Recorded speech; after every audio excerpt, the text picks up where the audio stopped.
बारिश चली गई, लेकिन इस जगह को छोड़ कर गई, क्योंकि गुरुदेव आने वाले हैं। और जो गुरुदेव ने जब तीर्थ में प्रवेश किया, जो उस समय प्रत्यक्षदर्शी थे उनको पता है कि गुरुदेव ने साधना करके माँ से यही प्रार्थना करी कि माँ, मैं तेरे आशीर्वाद से यहाँ आया हूँ। और उस साधना के प्रभाव से माँ ने तुरंत उस बात को सुना और आज पूरा मौसम साफ है कि जिनके मंगलमय दर्शन से मन चंदन हो जाते हैं और वसंत विजय जी के आशीष से सब मंगल हो जाते हैं।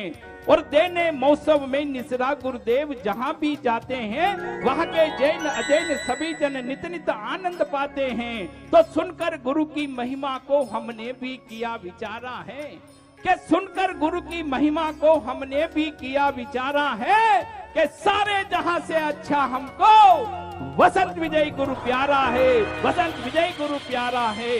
बैठे हुए भाइयों बोलो क्या विचार तुम्हारा है, कि सारे जहां से अच्छा हमको वसंत विजय गुरु प्यारा है, वसंत विजय गुरु प्यारा है। जय गुरुदेव। ऐसा गुरुदेव जो सारे जहां से हमें प्यारा लगता है।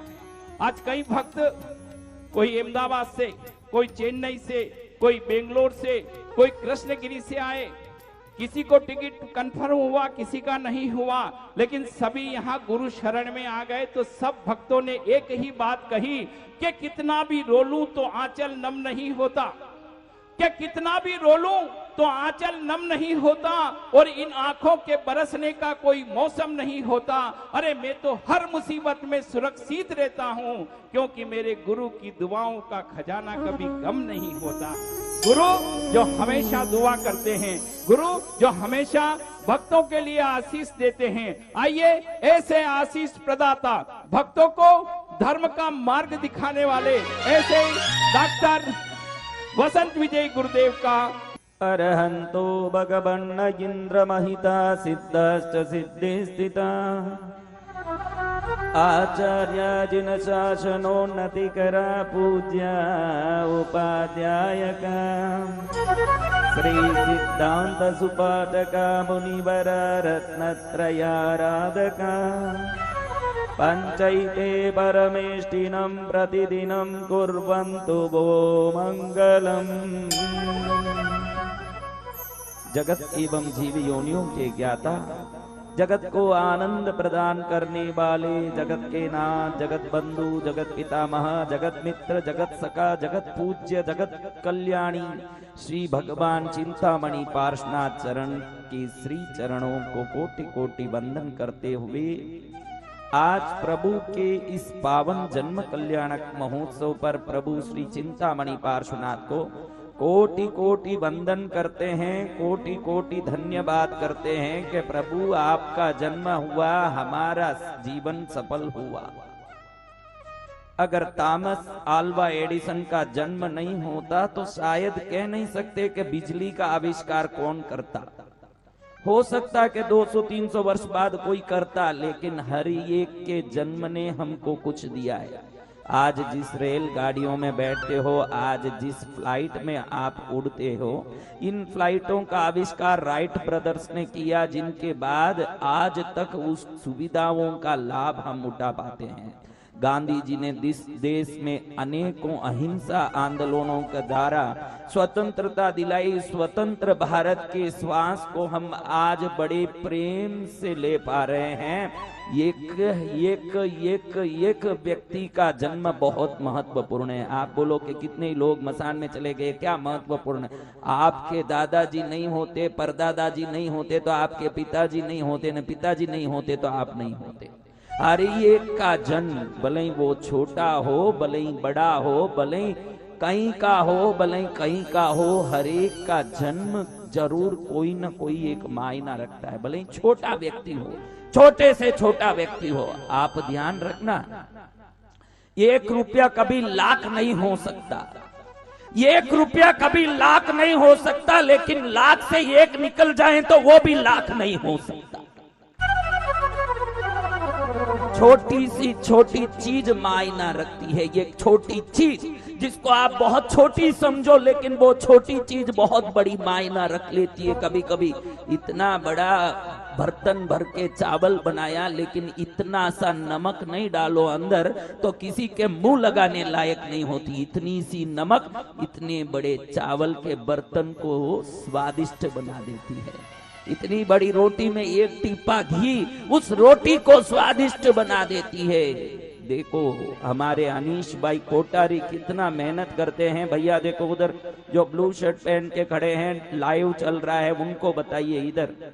काशी में मधुरिम बधाई बजे, बधाई बजे, पार्श्व प्रभु का पलना सजे, पलना सजे, काशी में मधुरिम।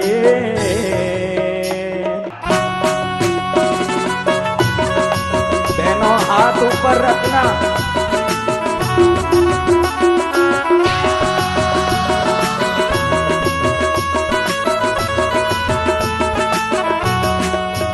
अब आपको पूछते को सज गई है काशी नगरिया, लला देखन को आवे नगरिया। देखो सज गई है काशी नगरिया, लला देखन को आवे नगरिया। कोई तेल सिंदूर है लावे, कोई पार्श्व कुमार को रिजावे। कोई तेल सिंदूर है लावे, कोई पार्श्व कुमार को रिजावे। कोई ताल बजावे, कोई नृत्य करावे, कोई शंख बजावे। देखो मधुरिम बजे, काशी में मधुरिम बधाई बजे, बधाई बजे, पार्श्व कुंवर का पलना सजे, पलना सजे।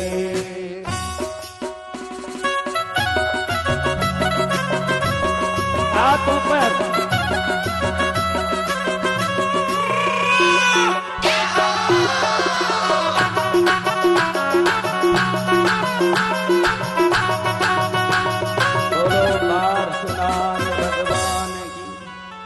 बोलो साचे दरबार की जय। मैंने कहा कि हर एक का जन्म अति महत्वपूर्ण है। हस्तीमल जी जी को गौशाला चलाते हैं, इतनी गायों के लिए आपका जन्म महत्वपूर्ण है। यहाँ डाली पर बैठे हुए कौवे का भी जन्म महत्वपूर्ण है, क्योंकि वो कचरा साफ करता है और धरती को शुद्ध करता है। एक छोटे से छोटे कीड़े से लेके पतंग से लेके संसार में जितने प्राणी हुए सबके जन्म महत्वपूर्ण है, लेकिन सबसे महत्वपूर्ण है आत्मा की साधना और आत्म साधना का दर्शन देने वाले और आत्म दर्शन का मार्ग दिखाने वाले। इस की हिसाब से देखने जाओगे तो गांधी का जन्म देश के लिए महत्वपूर्ण, एडिसन का जन्म विज्ञान के लिए महत्वपूर्ण है, रामानुजन का जन्म गणित के लिए महत्वपूर्ण है, अन्य अन्य लोगों का अपने अपने क्षेत्र में महत्वपूर्ण है, लेकिन अरिहंत का जन्म तीनों लोगों के लिए महत्वपूर्ण है।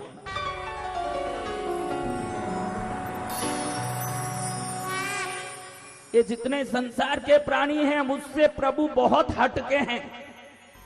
कहते हैं कुछ तो अलग है तुम में, कुछ तो जुदा है, यूं ही नहीं दुनिया तुम पर फिदा है, यूं ही नहीं है कायल जमाना तुम्हारा, ये दिल पार्श्वनाथ है दीवाना तुम्हारा, ये दिल पार्श्वनाथ है दीवाना तुम्हारा।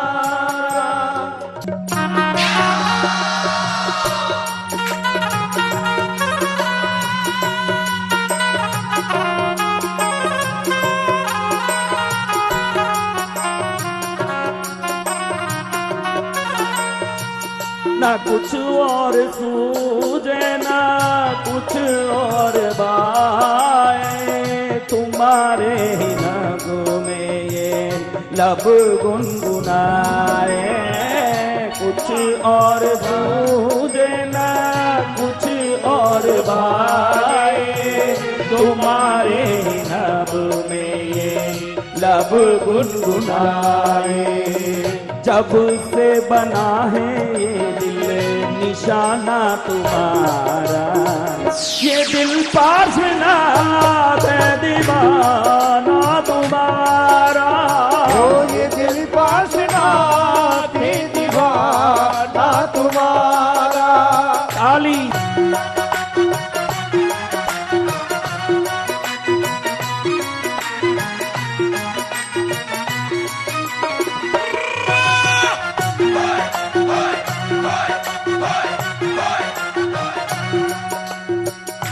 मीरा जो कहलाई शाम दीवानी, कुछ इस तरह से लिख दो। मीरा किसकी दीवानी? मीरा जो कहलाई श्याम दीवानी, कुछ इस तरह से लिख दो मेरी कहानी। बसंत विजय प्रभुवर प्रेमी पुराना, ये दिल दादाजी है दीवाना तुम्हारा। ओ ये दिल दादाजी है दीवाना तुम्हारा। ये दिल दादाजी है दीवाना तुम्हारा। आपका बेटे का जन्म होता है तो मिठाई बांटते हो, केक काटते हो, कहीं न कहीं आप कुछ करते हो।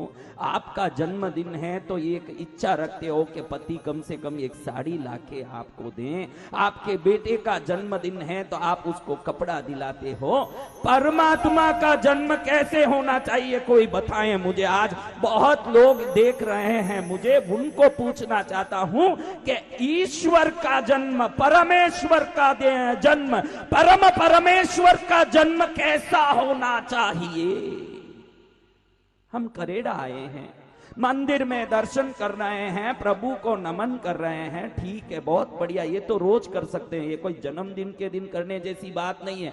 रोटी खाली आपके जन्मदिन के दिन ही खाते हो क्या? कब कब खाते हो? बोलो जोर से बहनों। बहनें कल से हंस रही है क्योंकि घर में सब रिश्ते होने हैं इसलिए। अब मैं पूछ रहा हूं कि रोटी कब कब खाती हो? जब जिस दिन साल में एक बार आपका जन्मदिन होता है उसी दिन खाती हो।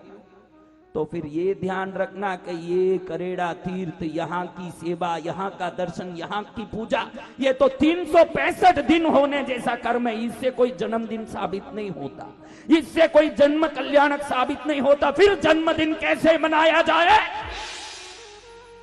आज आपसे कुछ सवाल पूछना चाहता हूं, जैन समाज से सवाल पूछना चाहता हूं। कुछ बातें और भी है जो मैं कहना चाहता हूं। कल मैंने पूछा कि भैया आसपास कितने गांव हैं? कहा कि इधर ये गांव में 100 घर है, ये गांव में 50 घर है, ये गांव में इतने घर है। फिर मैंने पूछा कि वो लोग क्या प्रभु दर्शन के लिए नहीं आते, भक्ति नहीं करते? कहें कि वो दूसरे पंथ के हैं, दूसरे गज के हैं, वो इसमें नहीं आते। मैं आपको बता दूं, गच अलग हो सकता है, पंथ अलग हो सकता है, परंपरा अलग हो सकती है, परमात्मा की वाणी अलग नहीं हो सकती। जिन शासन, जिन धर्म अलग नहीं हो सकता। धिक्कार है ऐसे साधुओं को जो समाज में द्वेष फैलाते।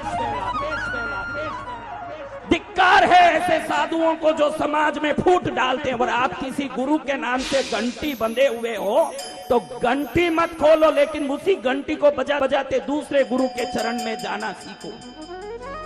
मैंने ये नहीं कहा कि अपने अपने गुरुओं की घंटी खोल दो, घंटी आपकी होगी, आपकी इच्छा की होगी, लेकिन ये जरूरत नहीं है कि जिसने घंटी बांधा सिर्फ उसी के सामने घंटी बजाओ। ये वो घंटी है जो प्रभु की महिमा में तीनों लोक में बजती है, साधु सेवा की घंटी है।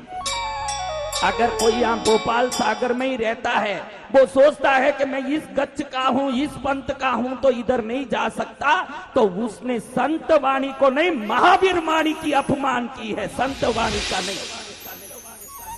जिसको महावीर की वाणी का अपमान करना हो वो पंथ गच्छ के द्वेष फैलाए, अन्यथा जहां संतों की वाणी चलती है उस जगह जाने की बुद्धि रखे। आप चोर के पीछे भाग रहे हैं, आप बोल रहे हो कि दुकान के पीछे भागेंगे, चोर को छोड़ देंगे, क्योंकि पूरे दुकान के बरदाल मायना नहीं रखता, उसकी कोई हैसियत नहीं कि जो उसके पीछे आप भागो, आप अब दुकान के पीछे भागोगे। सही बात है कि नहीं?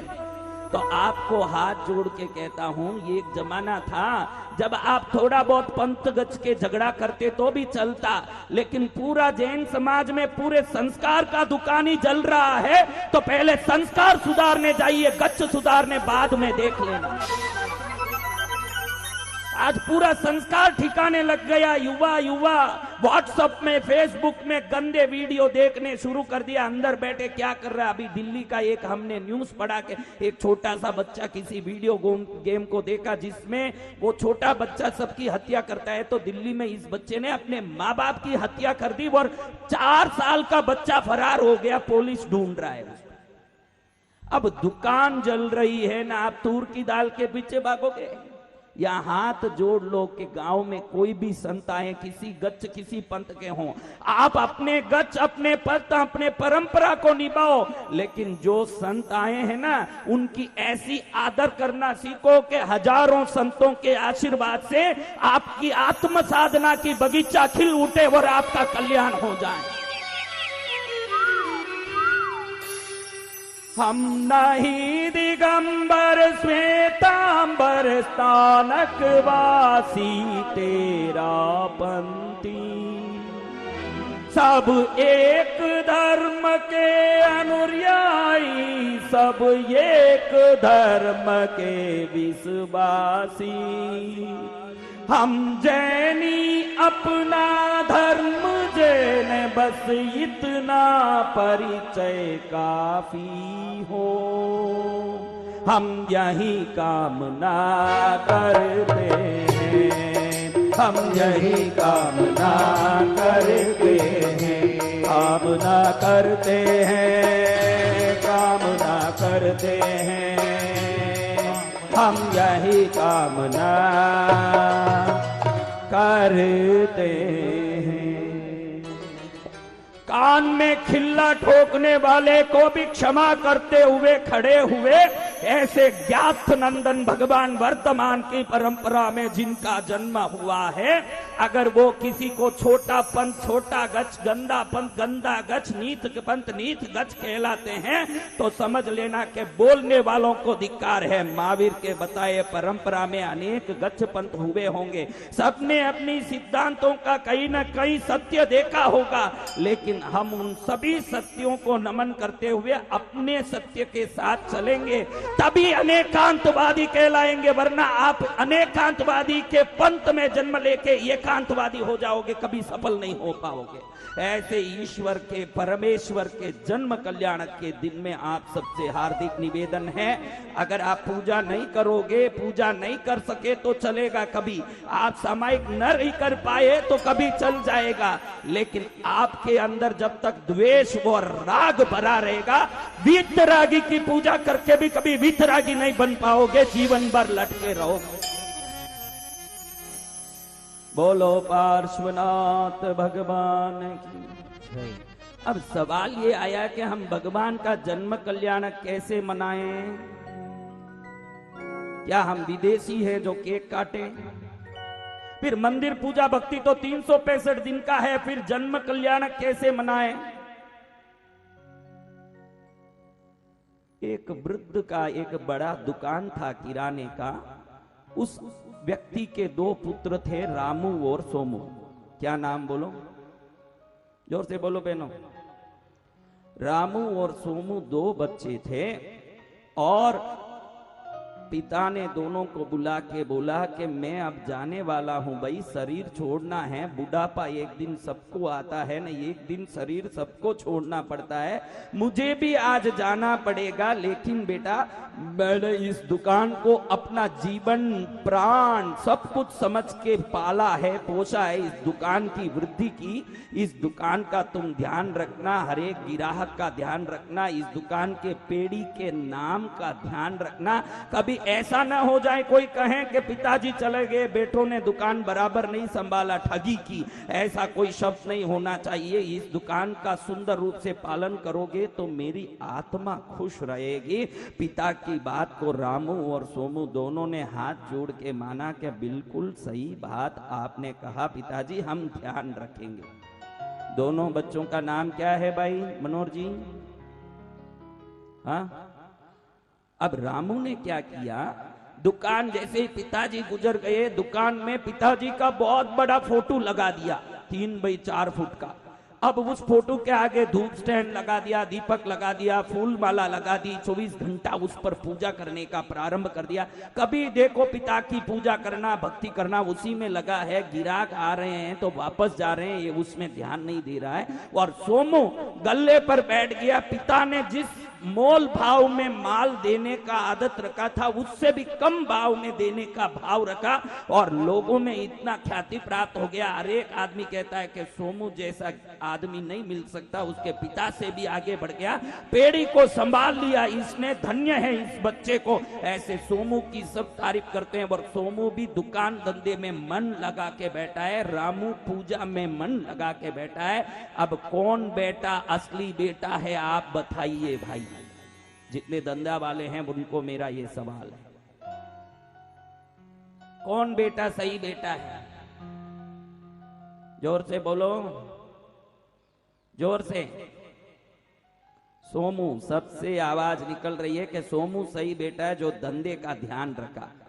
अब आपसे हाथ जोड़ के आज इस जन्म कल्याणक में पूछनी चाहता हूं, आपके परम पिता ने आपको रात्रि भोजन त्याग का आदेश दिया, आपको जमीकंद त्यागने का आदेश दिया, आवश्यक क्रियाओं को करने का आदेश दिया।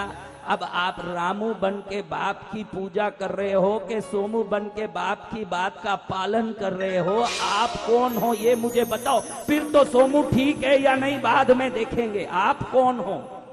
आपने अभी कहा कि भाई सोमू बहुत बढ़िया लड़का है जो बाप के बातों का परिपालन करता है।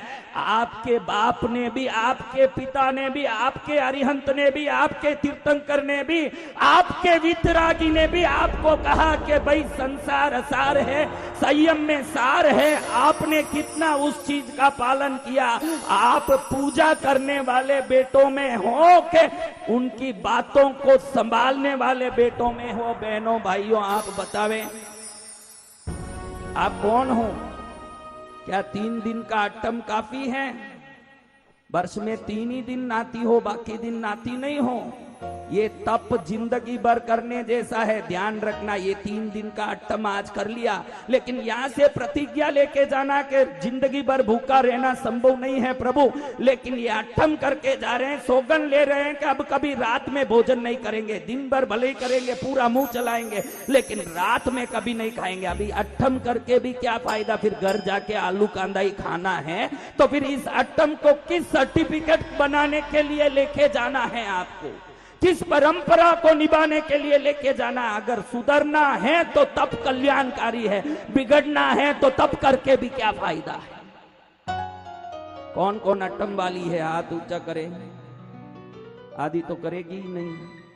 हाँ, आदि करने वाली नहीं है, क्योंकि उसको मालूम है कि अपना अट्टम कैसा है। 3 दिन की रानी बनी हुई है, 362 दिन तो भिखारण बनना है। किसी को कहे कि भाई तुझे 365 दिन रानी बनना है कि 3 दिन, आप क्या बोलोगी? हर एक को है कि 365 दिन रानी बने, लेकिन यहां तो 3 दिन ही धर्मी बनना है, बाकी समय कर्मी बने तो चलता है। रानी तो 365 दिन बनना है, पापी 362 दिन बने तो चलता है, उसमें कोई टोक नहीं। खाली 3 दिन का अट्टम करना है।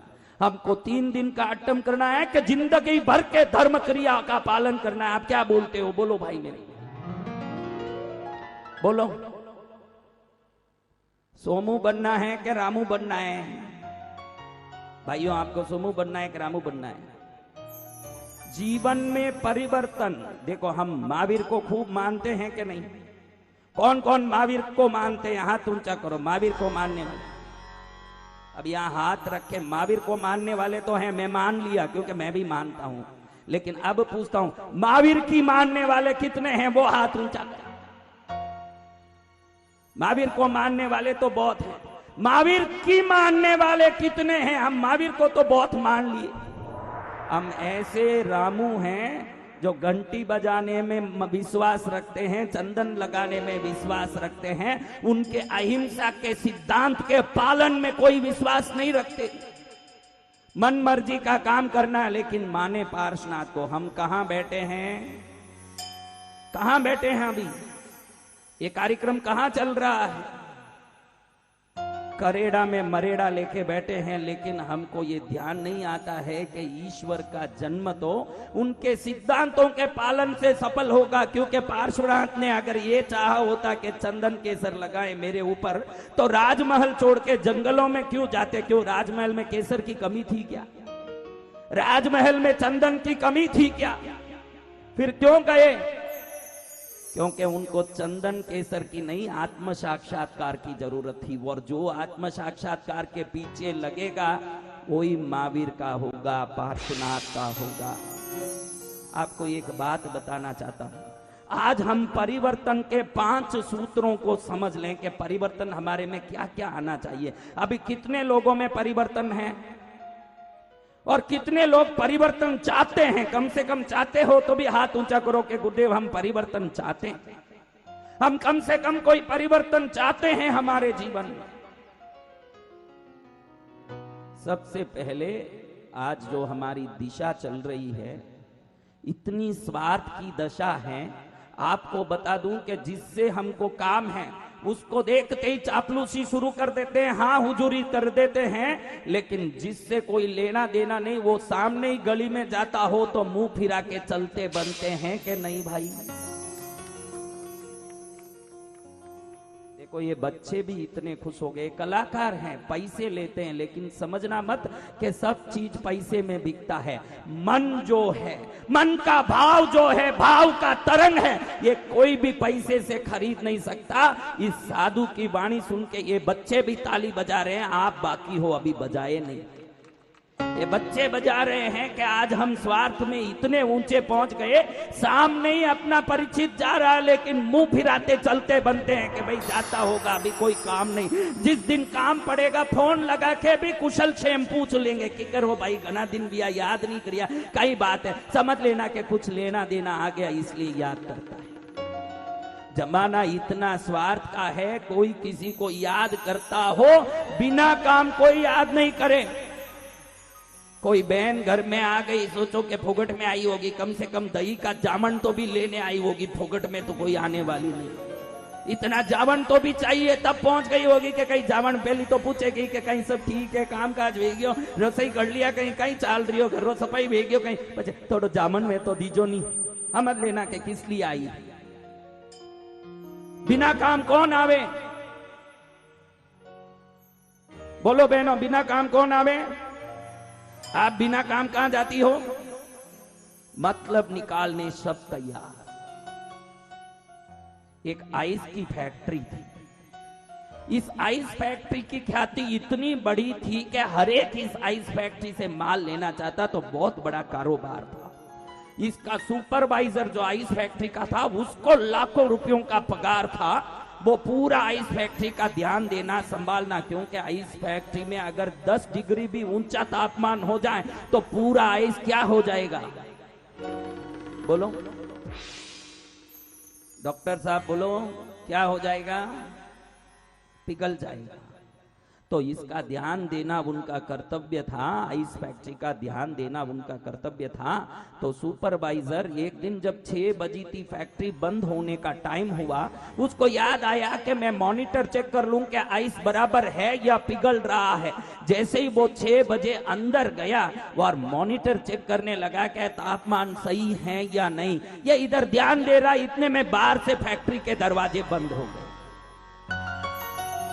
सब बाहर निकल गए थे, 6 बज गई, कर्मचारी सब निकल गए और इधर ये अंदर रह गया न, किसी ने ध्यान नहीं दिया, दरवाजा बंद कर दिया।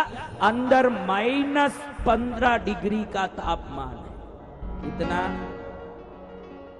अगर आप मॉनिटर, क्योंकि उसके हाथ में मॉनिटर है, बंद भी कर दें तो भी पूरा तापमान ठंडा होने 48 घंटा कम से कम लगे, इतना भयंकर ठंड। अब इसमें अगर 1 घंटा अगर कोई रह जाए तो क्या होगा, क्या होगा भाई? राम नाम, अरिहंत नाम, क्योंकि अपने को बाकी समय कोई सत्य दिखता नहीं, खाली मरने के बाद ही दिखे कि राम नाम सत्य, के बाकी टाइम तो राम नाम झूठा है। क्यों? संसार में पड़े हुए को खुद को ही मालूम है कि मैं झूठा जिंदगी जीऊं जब तक नाम भी झूठा है। जिस दिन पहुंच जाऊंगा तो सब मालूम पड़ जाएगा कि सत्य क्या है। जो चीज शाश्वत सत्य है उसको भी मरने के बाद ही हम बोलते हैं कि नाम मरने के बाद ही सत्य यह है, या जिंदे हैं तब भी सत्य है। लेकिन हम कब सत्य बोलते हैं उसको? क्योंकि संसार में रचा पचा व्यक्ति को सत्य भी झूठा दिखता है जब तक वो जिंदा है। वो तब दिखता है सब सत्य जब शरीर ठिकाने लग गई और प्राण ऊपर पहुंच गया, तब सब सत्य दिखता है। अब इधर देखो तो उनको भी लगे कि भाई अभी थोड़ी देर में मैं पहुंच जाऊंगा, मैं क्या करूंगा, मर ही जाऊंगा, क्या होगा मेरा, मैं ठिकाने लग जाऊंगा। मन में चिंता आ गई, कहीं टटोले, लेकिन दरवाजा खुलने का कोई रास्ता नहीं। धीरे धीरे श्वास थमने लगा, छाती पकड़ने लगी, ठंडे आई से पैर सुन्न होने लगे, हाथ की उंगलियां सुन्न हो गई, धीरे धीरे बेहोशी की स्थिति आ रही है। अब गिने का एक क्षण, एक क्षण, एक क्षण, एक क्षण, एक क्षण। पानी का बुलबुला है, कब फूटे क्या भरोसा, इतरा न जिंदगी पर, इसका क्या है भरोसा, इतरा न जिंदगी पर, इसका क्या है भरोसा, भरोसा, इसका क्या है भरोसा।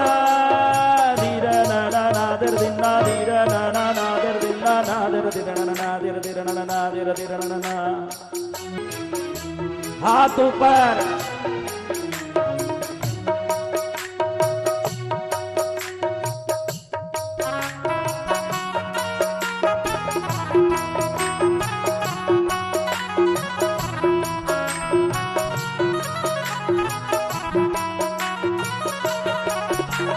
पत्ता गिरा जमीन पर, एक पत्ता वृक्ष से पीला होने के कारण सूख के नीचे गिर गया। वो वृक्ष को कहता है, क्या कहता है वृक्ष को? पत्ता गिरा जमीन पर, बोला था वृक्ष से यूं, फिर से लगूंगा तुझ पर, फिर से लगूंगा तुझ पर, फिर से लगूंगा तुझ पर, फिर से लगूंगा तुझ पर, तुझ पर, फिर से लगूंगा तुझ पर, लगने का क्या भरोसा, पत्ता गिरा जमीन पर, बोला था वृक्ष से यूं, फिर से लगूंगा तुझ पर, लगने का क्या भरोसा, इतरा न जिंदगी पर। क्षण में चले जाएं ये जीवन। इधर सुपरवाइजर आइस फैक्ट्री में विचार करे कि प्राण निकल जाए तो क्या होगा, बड़े आफत में फंसे हैं। छाती रुक रही है, श्वास थम रहा है, शरीर सुन्न पड़ रहा है, सभी प्रकार से दुख आ रहा है, मन में विचलन हो रहा है। सुपरवाइजर सोचता है कि अब तो पहुंच ही गया, हे प्रभु करते आंखें थम रही है। इतने में आवाज आई, इतने में एक आवाज आया, देख रहे हैं कि कोई आदमी दरवाजा खोल रहा है। धीरे से फैक्ट्री का मुख्य दरवाजा खुला, कोई अंदर आ रहा है। देखो तो बाहर का सिक्योरिटी है, वो अंदर आके दरवाजा खोल के हाथ पकड़ के कहता है, सुपरवाइजर साहब आप ठीक तो हो, आप सही सलामत तो हो, कुशल मंगल तो है। धीरे से सुन पड़े हुए सुपरवाइजर को पकड़ के ले आके बाहर बैठाते हैं, चेयर पर, कुर्सी पर, फैक्ट्री से बाहर। सुपरवाइजर धीरे धीरे धीरे धीरे अपने स्वास्थ्य को ठीक करते हुए थोड़ा पानी पी के जब स्वस्थ हुआ तो बड़े आश्चर्यचकित होके उस वॉचमैन को पूछते हैं कि भैया मैं अंदर कैसे हूं, तुमको कैसे मालूम पड़ा? तब वो कहता है कि साहब 60 लोग इस फैक्ट्री में काम करते हैं और 60 आपसे छोटे हैं, आप सबसे बड़े पद पर हो, लाखों रुपया पगार लेते हो। मैं एक बहुत छोटा वॉचमैन हूं जो बाहर खड़ा होके 5-8 हजार के पगार में इधर सबकी पहरेदारी करता हूं। तो मुझे एक वॉचमैन समझ के कोई मेरे से बात नहीं करते, ना मुझसे कोई पूछते भी हैं। लेकिन आप एक हो जो इतने बड़े पद में होके भी 12 साल से ये फैक्ट्री चल रही है, एक दिन भी आप मुझे गुड मॉर्निंग बोले बगैर कभी अंदर नहीं गए, गुड इवनिंग बोले बगैर कभी बाहर नहीं गए। आज सुबह आपने गुड मॉर्निंग बोल के अंदर प्रवेश तो किया। आज तक साहब मेरे जैसे गरीब को कौन पूछता है, कौन मेरे मुंह लगता है, मैं अकेला खड़ा रहता हूं। लेकिन आप गुड मॉर्निंग कहते हो, मुझे वंदन करते हो। मुझे याद आया कि एक भी मेरे से बात नहीं करता, लेकिन ये एक व्यक्ति जो मुझे गुड मॉर्निंग कहते हैं, वो गुड मॉर्निंग बोल के चले तो गए, 12 साल में बगैर मुझे मिले कभी वापस नहीं गए। आज वो क्यों नहीं मिले? मुझे शंका आया कि कहीं अंदर फंस तो नहीं गए। मैंने दरवाजा खोला, साहब आपके गुड मॉर्निंग ने, आपके प्रेम ने, आपके वंदन ने, आपके आदर करने के, सत्कार करने के संस्कार ने आपको बचाया है साहब, आपने नहीं बचाया आपको। अगर जन्म कल्याण के दिन कुछ प्रभु से प्राप्त करना चाहते हो तो मैं पहला सूत्र आपको देना चाहता हूं, छोटा हो या बड़ा सबका सम्मान करना आज सीख लीजिए। अगर आप अरबोंपति हैं इसलिए कोई छोटा आदमी आपके आंख से खटक रहा है तो आप समझ लेना कि अपने आप को बड़ा करने का अपमान और श्राप आपको मिला है। जो बड़ा वो होता है, आप देखिए एक बंदर, एक बिल्ली भी अपने बच्चों को मुंह में हाथ में लेके जाती है, और आपको ईश्वर ने सबसे बड़ा बना दिया तो इसलिए नहीं बनाया कि बाकी लोगों को लात मारो। बड़ा बना हुआ व्यक्ति जब छोटे बने हुए व्यक्तियों को गला लगा लेगा और प्रेम देने सीखेगा तो उस दिन निश्चित ही परमात्मा का जन्म कल्याणक सफल हो जाएगा, परमात्मा का जन्म सफल हो जाएगा। मेरा पहला सूत्र यह है कि आज आप करेड़ा तीर्थ में या कहीं से बैठ के मुझे देख रहे हो, चाहते हो कि परमात्मा की हमको भक्ति करनी है, तो परमात्मा भक्ति चंदन से नहीं हो सकती, उनके बताए हुए मार्ग के अनुसरण से ही संभव है। परमात्मा ने बता दिया कि मैं बोलता हूं कि संसार में सभी समान हैं। अगर इस बात को स्वीकार कर लोगे, आपके घमंड को त्याग लोगे, आपके मन में रही हुई बड़पन को त्याग लोगे, तो जरूर ही मेरा भी यहां आना और पार्श्वनाथ प्रभु का भी जन्म लेना सब सार्थक हो जाएगा। फिर संसार में आनंद ही आनंद होगा। कौन चाहते हैं कि आज से बड़पन निकल जाए और आप सबको कंधा लगा के चलो? ऐसे कौन कौन चाहती हो बहनों? आपको हाथ जोड़ के कहता हूं, दुनिया को अगर आप प्रेम से गले लगा के चलो ना चलो वो बात की बात, घर में रही हुई आपके बहुओं को, बेटियों को, आपके परिवार को कम से कम गले लगा के चलना। वो बहू के मुंह से निकल जाए एक बार भी कि ये मेरी सास नहीं है, मेरी जन्म दी हुई माँ है, तब जन्म कल्याणक सार्थक हो जाएगा, तब तक सार्थक होने वाला नहीं। उस दिन एक दिन आपकी बहू कह दें कि ये मेरी सास नहीं है, यही मेरी माँ है, मैं पियर छोड़ के यहाँ आई, मुझे कभी पियर का एक आया, मुझे कभी पियर का एक क्षण भी वेदना नहीं आई। जिस दिन आपकी बहू कह देगी फिर तो आप जैन धर्म में जन्म लिए, अरिहंत के चरण में जन्म लिए, वीतरागी के चरण में जन्म लिए, सार्थक हो जाएगा जिस दिन आपके अंदर सद्भावना आएगी। कौन सासू चाहती है कि मैं सबको प्रेम से लेके चलूं? वो हाथ ऊंचा करो जितनी सासुएं हैं। जोर से हम ताली बजाएंगे आज सासुओं के जो प्रेम भाव को देखते हुए। लगता है कि सासू सुधर जाएगी, क्योंकि सास भी कभी। बोलो पार्श्वनाथ भगवान की। अब पहला सूत्र मैंने बताया कि हरेक को अपना समझो, समान समझो, ना कोई छोटा ना बड़ा, हरेक हमारा है, ये भाव आएगा। मैं जब भी ये स्टेज पर आता हूं, मैं संत हूं, ये संसारी है, तो भी इतने प्रेम से इनको मिलता हूं जैसे कोई मेरे हैं, मिलता हूं भाई। तो ये समझ लो कि भाई हम समानता से जिएंगे तो संसार आनंद का बगीचा बन जाएगा, संसार प्रेम का बगीचा बन जाएगा, हर क्षण उत्सव बन जाएगा और जीवन सफल हो जाएगा। अब दूसरी चीज कुछ सीखना चाहते हो कि प्रवचन पूरा कर दूं? कौन सीखना चाहते हैं? अब 5 चीजें आज सिखाऊंगा, 5 का पालन कर लो आप, और कुछ नहीं। मैं ये नहीं बोलूंगा कि आप वो करो ये करो, देखो आपकी इच्छा जो करना है, लेकिन पालन कर सको वो मैं कहता हूं। मैं रात्रि भोजन का त्याग का अभी हाथ जोड़ा पचकान करा दूं और रात में आप रेस्टोरेंट में बैठे हो तो मैं मुश्किल में पड़ जाऊंगा, इसलिए मैं ऐसा कोई चीज नहीं देने वाला जो आपके दिल में खटकावे। लेकिन सबको समान समझे, ये तो आप कर सकते हो ना भाई।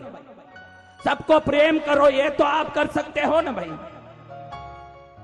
आप तो हाँ हाँ कर रहे हो, सबसे मुश्किल यही है। कांदा छोड़ना मुश्किल नहीं है, आलू छोड़ना मुश्किल नहीं है। 2 बहनें किसी अपराध में जेल में गई।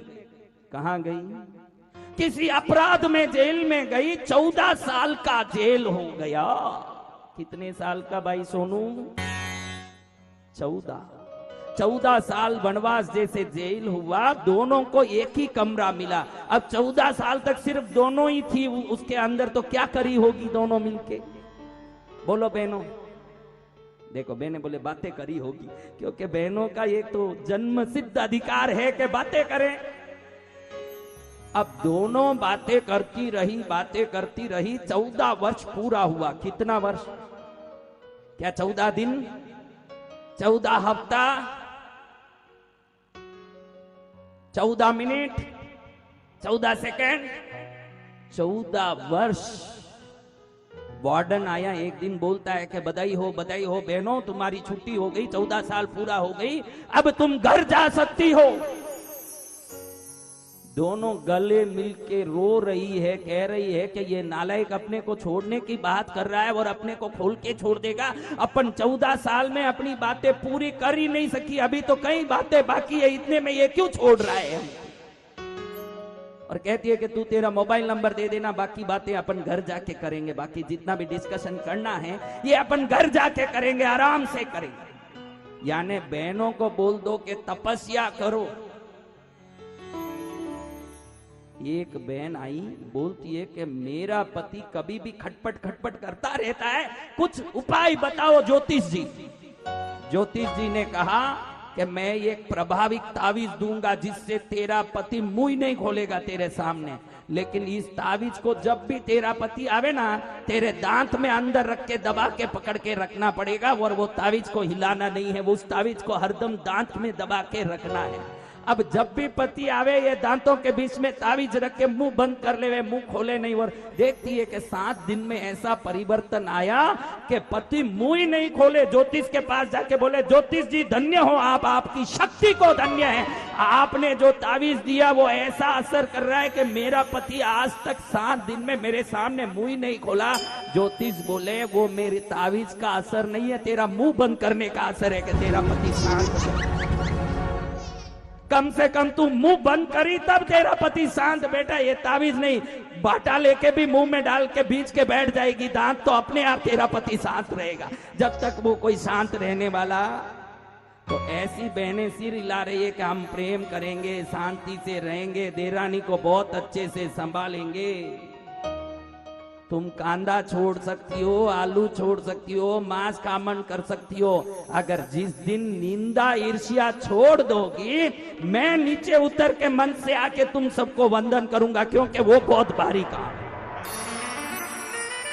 आप सोचो जितना सरल काम नहीं है कि निंदा छोड़ दें, ईर्ष्या छोड़ दें। सबको समान भाव से देख लें।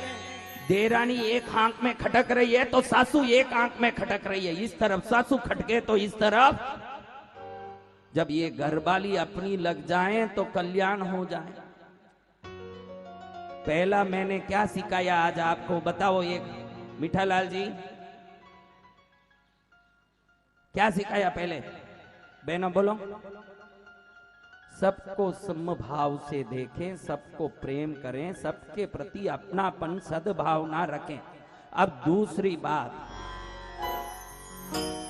आज करेड़ा पार्श्वनाथ में जितने लोग आए हैं, जितने आए हुए लोगों ने अपने धंधे के, अच्छे काम के, परिवार के सुख शांति के, समृद्धि के, रोग मिटने के आदि आदि कोई ना कोई प्रार्थना की, वो सब हाथ ऊंचा करो।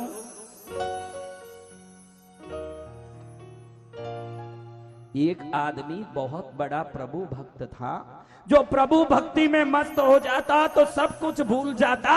एक बार उसको लगा कि मैं बहुत बड़े तीर्थ यात्रा करूं, जंगल में से जा रहा है, पुरानी जमाने की बात है जब गाड़ी नहीं थी, तो वो जंगल में जा रहा है, सोच रहा है कि प्रभु तक पहुंच जाऊं। रास्ते में उसने देखा कि एक गाय, उस गाय के चारों पैर कटे हुए हैं। कितने पैर? गाय के पैर कितने होते हैं?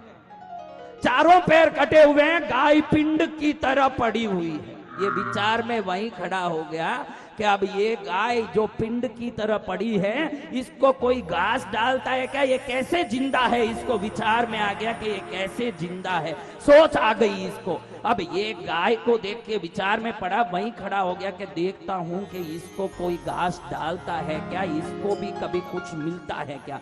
ये वहीं दूर छुपा हुआ देख रहा है कि गाय का क्या होता है। इतने में एक जंगली आदिवासी अपने सिर पर घास का गठरी लेके अपनी घर की ओर, अपने घर के पशुओं के लिए घास लेके जा रहा था। इस पड़ी गाय को देखते ही उसको दया आ गई। गाय के मुंह पर ही घास ऐसा पटका के बराबर वो गाय को सभी नहीं पड़ा, वहीं उसको घास मिल गया। अब ये भगत वहां खड़े खड़े विचार में पड़ गया कि ये पड़ी पड़ी गाय को घास मिल गया, इसको भी भगवान अगर कुछ आहार दे देते हैं तो मेरे जैसे भक्त को तो अपने आप आना चाहिए। मैं क्यों मेहनत करूं भाई? क्योंकि ये गाय कोई मंदिर जाता है क्या? ये गाय कोई भजन करता है क्या? जब इसको रोटी मिल रही है तो मेरे को मिलना चाहिए कि नहीं? इसने संकल्प किया कि अगर मैं भगवान का भक्त हूं तो मुझे अपने आप ही मिलना चाहिए। आज से मैं कुछ नहीं करूंगा, रोटी भी मैं कमाने नहीं जाऊंगा। घर में जाके बैठ गया। अब भगत भी बड़ा है, हम उसको बड़ा भगत मानते हैं जो भगवान के मंदिर में सेवा पूजा करता है। आप किसको बड़ा भगत मानते हो? जो रोज मंदिर जावे, रोज पूजा करे, रोज भक्ति करे, रोज आराधना करे, उसी को तो बड़ा भगत मानते हो। मंदिर में पूजा करने वाला पूजा करके भी प्रभु से खुद के लिए कुछ मांगता रहता है। प्रभु का बड़ा भक्त तो वो है जो प्रभु के लिए जीता है अपने जीवन। अब ये सोच लिया कि मेरी भक्ति का परिणाम तो आना चाहिए। घर में बैठ गया, कमाने जावे नहीं, खावे नहीं, बैठा है। 1 दिन 2 दिन 3 दिन उपवास करे तो उसको क्या कहते हैं? हाँ, अट्ठम। बहनों को मालूम है अट्ठम, क्योंकि बहनें अट्ठम कर रही है। अब इसको मालूम है कि भाई 3 दिन से भूखा है। ये मन में संकल्प कर लिया कि मैं 1 रोटी का कौवा कमाने नहीं जाऊंगा और लेने नहीं जाऊंगा। संकल्प के साथ बैठा है। अब चाहे जितनी संकल्प करें, रोटी आने वाली।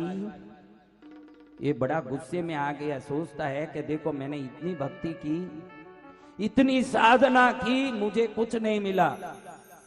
मैं कृष्णगिरी में भी देखता हूँ, करेड़ा में भी देखता हूँ, कई लोग खमासना करते रहते हैं, खम्मा खम्मा खम्मा खम्मा, और दूसरे लोग उनको देख देख के चकित होते हैं कि कितना खमासना दे रहा, बाप रे बहुत बड़ा भक्त है। मैं भी एक को देख के सोचा कि क्या खमासना बोलता होगा, देखो इतना बड़ा भक्त खमासने में क्या दोहा बोलता होगा। एकदम नजदीक गया तो वो बोल रहा था, आज जन्म कल्याणक भी है तो सुबह सुबह पहुंच गया, 108 खमासना दे रहा है। कितना?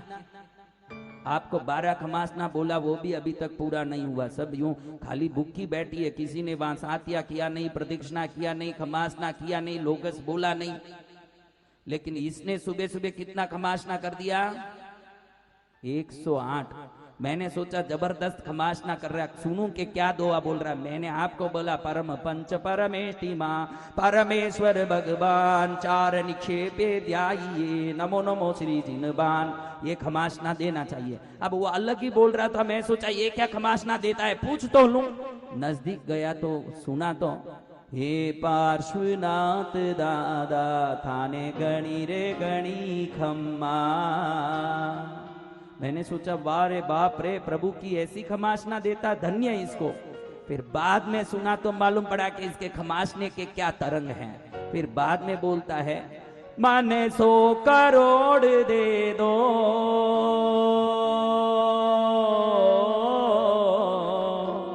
माने 100 करोड़ दे दो, बाकी तेरा को जम्मा। ये पार्श्वनाथ दादा थाने गणी रे गणी खम्मा।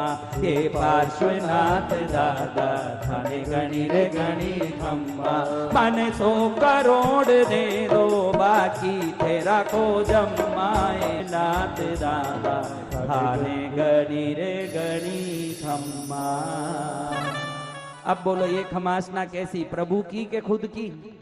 हाँ, तो ऐसे खमासना अगर ईश्वर के पास जाते हो अपने मांगने के लिए, तो समझ लेना कि मांगने के कर्म से ही भक्ति का जो पुण्य मिलना वो समाप्त हो गया। क्योंकि जो कैडबरीज दुकानदार से लेता है ना, वो 10 रुपया देता है, तो इसको लेन देन का व्यापार बोलते हैं, भक्ति कोई नहीं बोलते। अगर लेने के लिए देने जाओ ने, देने के लिए लेने जाओ, कभी जीवन में उसको भक्ति मत बोलना, वो तो व्यापार है आपका जो प्रभु के साथ भी करता है। अब ये भक्त सोचता है कि भाई मैं आज से कुछ नहीं खाऊंगा। कितने दिन से भूखा है? 3 दिन से भूखा, कुछ नहीं मिला। अब गुस्सा आ गया इसको कि मैं खुद इतनी भक्ति किया, एक गाय को भी प्रभु ने घास डाल दिया, मेरे को कुछ नहीं दिया। गुस्सा करते करते सो गया तो रात में सपने में आए प्रभु। कौन? सपने में आ गए भगवान। एक रात दुखी में होके सो गया था रोते रोते, सपने में दादा आए, यूं कहते गले लगा के, मैं हूं ना,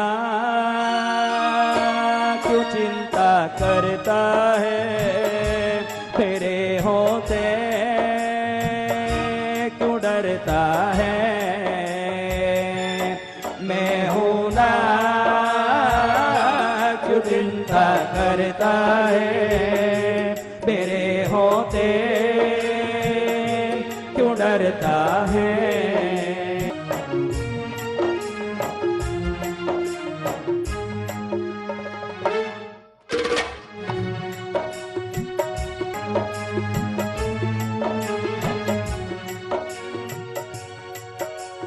जब प्रभु वर को देखा फूट फूट कर रोया, लिपट गया चरणों में और दिल से खूब रोया।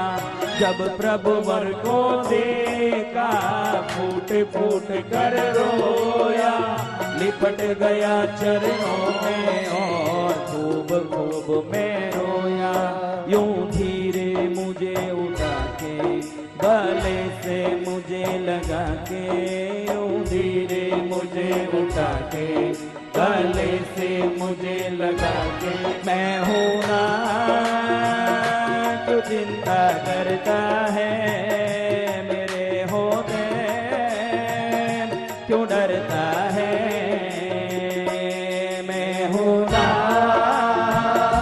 क्यों चिंता करता है, मेरे होते